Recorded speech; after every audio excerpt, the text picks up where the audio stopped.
Good afternoon and welcome to this hearing of the subcommittee titled Censorship Laundering Part 2, Preventing the U.S. Department of Homeland Security's Silencing of Dissent. In May, this subcommittee held our first hearing to examine the Department of Homeland Security's role as the nerve center for the federal government's scheme to censor the online voices of millions of Americans. What we learned during that hearing was deeply concerning. As Americans, we are committed to the idea that freedom of speech and open debate are essential features of a free society.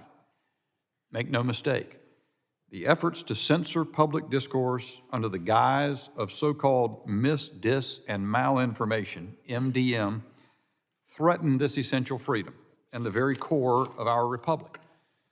Now, through our own investigation and the incredible work of a small group of individuals dedicated to protecting Americans' fundamental rights to discourse and debate, including our witnesses today, we have a far more complete picture of the censorship laundering complex and how it operates. While we recognize the cybersecurity and infrastructure security agency's mission of protecting our institutions from legitimate cybersecurity threats, we cannot allow a component of the Department of Homeland Security to anchor a censorship laundering enterprise. Silencing the voices of the American people is never acceptable by government, and we must return the agency to its core mission. Two major developments have been enormously helpful to our investigations into the true extent of DHS and CISA's role in government censorship efforts. First, several lawsuits, most notably Missouri versus Biden. Although the Assistant Attorney General for the Division of Civil Rights doesn't know about that litigation, I hope she'll take note of it. That lawsuit has made public vital evidence uncovering the scope and scale of government efforts to censor online speech. Second, Elon Musk released the second edition of the Twitter files, exposing the breadth of the government's efforts to censor American speech online. In addition, we have learned that despite the federal government's continued denials of having any role in the creation of the so-called Election Integrity Project, EIP, that DHS and CISA were involved from the beginning. Look at the words of Graham Brookie, Senior Director of the Atlantic Council's Digital Forensic Research Lab, DFR Lab, one of the 4 founding EIP partners, who wrote this to his colleagues on July 21, 2020, quote, "We just set up an election integrity partnership at the request of DHS/CISA and are in weekly comms to debrief about disinformation, disinfo, IO, etc., end quote. As an active participant with EIP partners, CISA was, quote, switchboarding, end quote, which is the term CISA used to describe flagging what they called misinformation and notifying social media platforms who could, quote, independently, unquote, decide whether to remove or modify the content. CISA Director Jen Easterly claimed earlier this year during a DHS Appropriations Subcommittee hearing that we don't flag anything to social media organizations, unquote, but that is exactly what CISA was doing.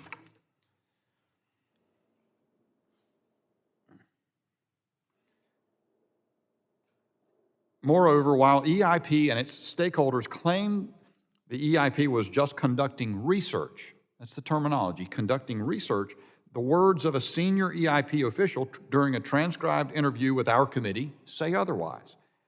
Quote, flagging content for social media companies was part and parcel with the EIP's creation, end quote. There is, unfortunately, far more evidence than I have time to describe.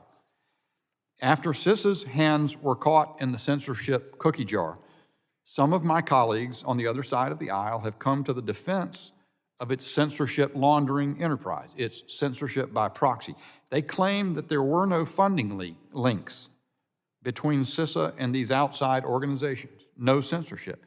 At the same time, they take pains to reaffirm their commitment to fighting, quote, misinformation, close quote. Just last week, the ranking member of the full committee issued a press release denying that CISA created, funded, or directed the work of the Election Integrity Partnership. Now, you can believe the press release, or you can believe the individuals in the private sector who were most intimately involved with this work, who talk about how the government gave them the ability to stomp out misinformation. Listen, for example, to Alex Stamos. A lack of capability around election disinformation. This is not because CISA didn't care about disinformation, but at the time, they lacked both kind of the funding and the legal authorizations to go do the kinds of work that would be necessary to truly understand how election disinformation was operating. So because of the feedback and the ideas from this group, we were able to pull together pretty quickly a project between these 4 different institutions to try to fill the gap of the things that the government could not do themselves. As a reminder, the impact of this censorship effort was massive. 859 million tweets collected for, quote, misinformation analysis. 22 million tweets and retweets categorized as misinformation, subject to censorship. 21 Twitter users, Americans, identified and stigmatized as, quote, the most prominent repeat spreaders of disinformation, close quote, every one of whom were on the political right. And it was not just for elections. The same network used the same tools to censor dozens of purportedly false COVID-19 narratives, of which some were later proved true, but all of which were within the sphere of free speech that the Constitution protects from government interference. Let's turn to where things might be headed. We know that DHS and CISA have continued to explore ways to build on their counter-MDM efforts.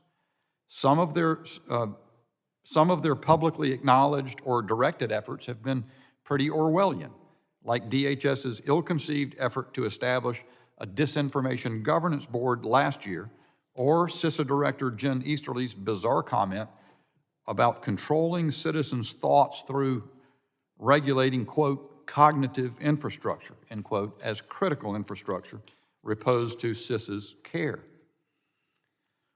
Other evidence is more bureaucratic, but no less alarming.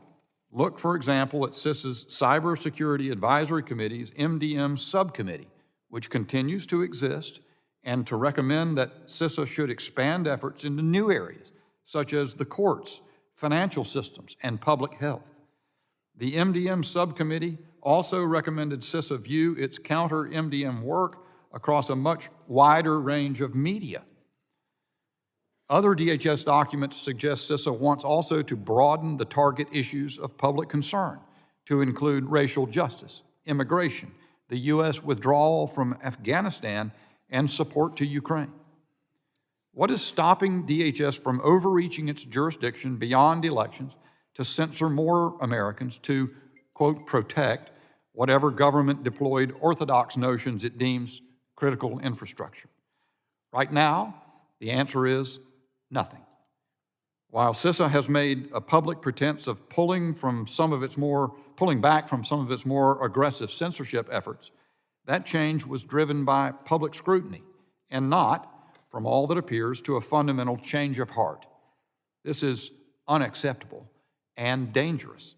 Every American, even those serving in the vast federal bureaucracy, should be committed to upholding Americans' fundamental rights. At this point, it appears the courts may provide part of the solution.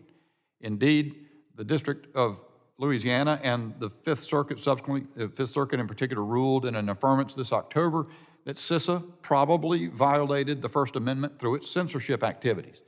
This is to be now decided by the United States Supreme Court. But the issue of DHS and CISA's censorship efforts goes beyond a ruling on the precise contours of the First Amendment.